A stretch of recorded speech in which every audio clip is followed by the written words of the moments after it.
Eh bien salut à tous, j'espère que vous allez bien aujourd'hui. On fait une petite vidéo récapitulative sur quel disque dur utiliser ou prendre pour votre PC gamer. Votre nouveau PC gamer ou si vous voulez modifier votre PC gamer.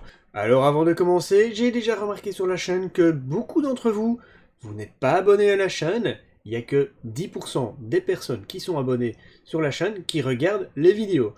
Tout le reste, c'est des personnes qui ne sont pas encore abonnées. Alors, n'hésitez pas, c'est gratuit, abonnez-vous et mettez un petit pouce bleu. Alors, maintenant, on va commencer. Quel disque dur utiliser pour votre PC gamer? C'est très simple. Il n'y a pas 50 000 types de disques durs. Il y a quand même trois grandes sortes de disques durs. Mais lesquels est-ce qu'il faudrait choisir pour faire un PC gamer? Eh bien, c'est simple, ça va dépendre de vos besoins. Alors, pour faire court, est-ce que vous avez besoin d'un disque dur ultra rapide pour jouer? Eh bien, non. Oui, oui, peut-être, un petit peu, mais pas vraiment. Alors, je m'explique.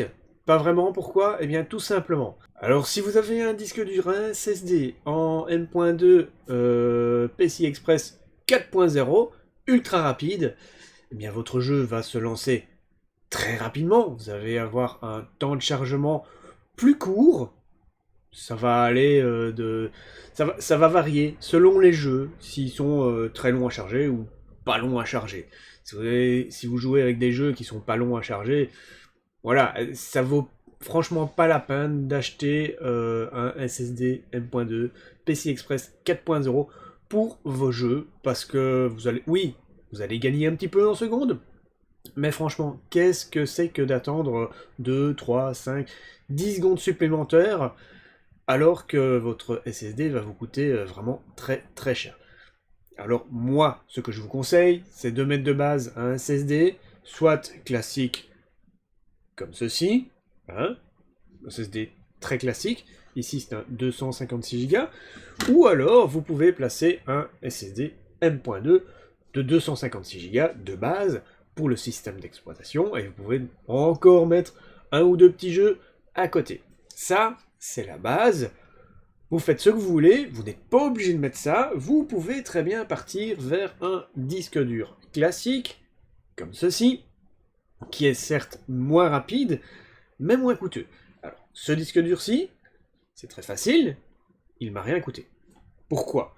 Eh bien, simplement, si vous avez des connaissances qui doivent bah, jeter un PC, eh bien, en général, le disque dur est encore bon.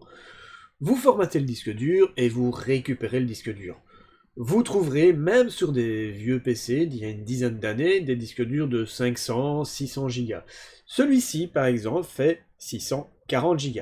Alors attention, vous avez ici les RPM, 7200. 7200 tours minute, c'est bien. Il y a des disques durs à 5400 tours minute, c'est moins bien, c'est moins rapide.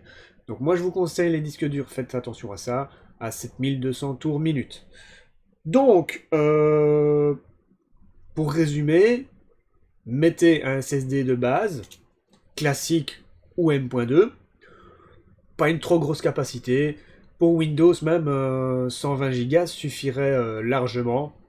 Maintenant 256, c'est très bien, comme ça vous pouvez mettre quelques petits programmes, et même encore des petits jeux. Si vous voulez mettre 500 Go, libre à vous de mettre 500 Go, ou même plus, 1 Tera, 2 Tera, c'est comme vous voulez. Ça va dépendre de votre budget, bien évidemment. Mais pour un PC gamer, un 256 Go suffit largement, et si vous voulez mettre qu'un disque dur classique de 500 Go, de 1 Tera, 2 Tera, 4 Tera, c'est très bien aussi.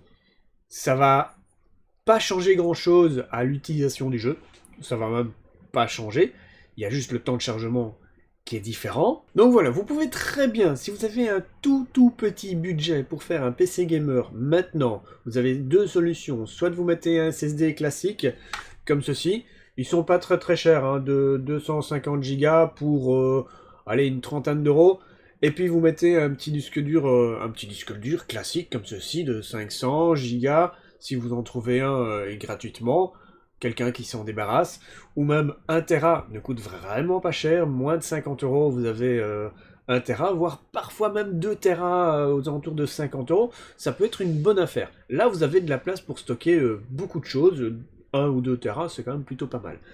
Ça, Je dirais c'est la base actuelle, vous mettez un petit SSD avec un disque dur classique.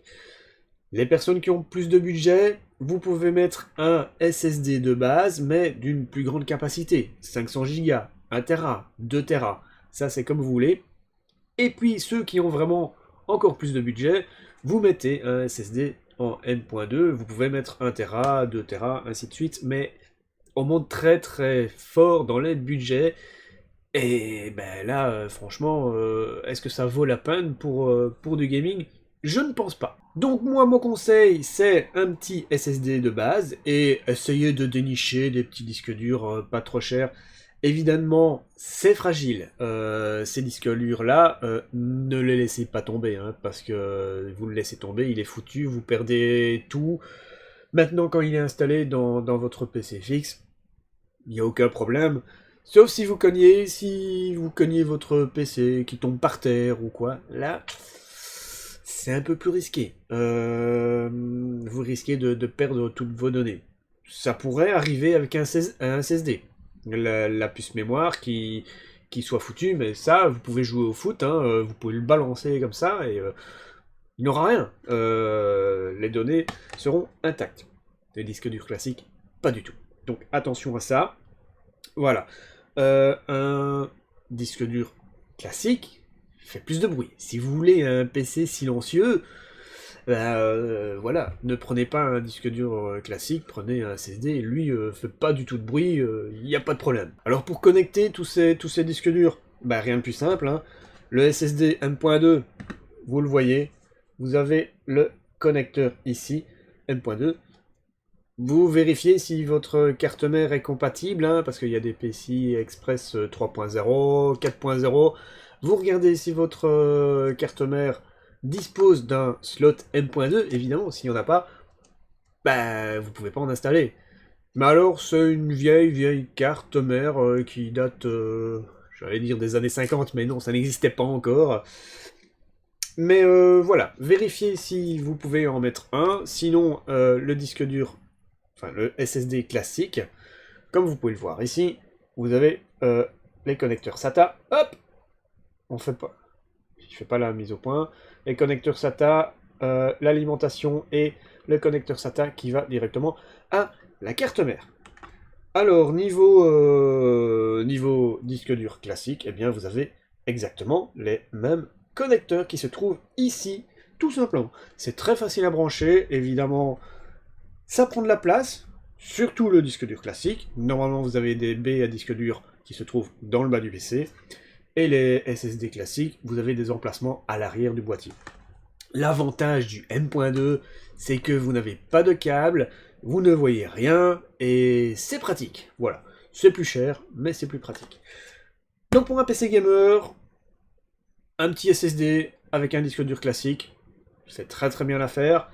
Pour ceux qui ont plus de budget, un SSD M.2, et pourquoi pas un SSD classique d'une plus grande capacité pour que ça soit moins cher. Mais ne mettez pas tous vos jeux sur un SSD en M.2, ça ne sert à rien, à part les temps de chargement qui sont plus courts, mais franchement, moi je trouve que ça ne vaut pas la peine. Voilà, c'est tout pour cette petite vidéo, j'espère que vous avez apprécié, que j'ai pu vous aider dans le choix de votre disque dur. Si vous avez des questions, n'hésitez pas à me les poser dans les commentaires, et surtout, n'oubliez pas de mettre un petit pouce bleu, à vous abonner à la chaîne si ce n'est pas encore fait.